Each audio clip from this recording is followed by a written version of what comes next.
Λοιπόν, εδώ πέρα η φίλη μας λέει ότι είναι παλιά μοτίβα και φόβοι. Αυτά τα οποία δεν μας αφήνουν να κάνουμε αυτά τα οποία λέμε στην ψυχοθεραπεία. Δηλαδή, το εμπόδιο πολλές φορές ανάμεσα σε αυτό που λέμε ότι πρέπει να κάνουμε στην ψυχοθεραπεία και στο αν θα το κάνουμε ή όχι, είναι τα μοτίβα και οι φόβοι. Πάρα πολύ σωστά, αυτό είναι αλήθεια.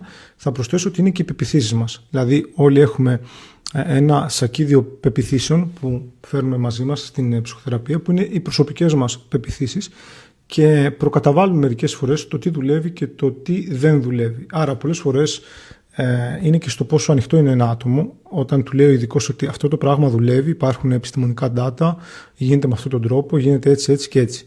Υπάρχουν τα άτομα τα οποία είναι και θέμα πίστης, δηλαδή θα πιστέψουν, θα εμπιστευτούν, άρα και κομμάτι εμπιστοσύνη στο άλλο άτομο και δεν θα πούνε εγώ ξέρω, δεν πειράζει και αν το κάνω λίγο διαφορετικά. Θα το κάνουν κατά γράμμα και θα πετύχουν.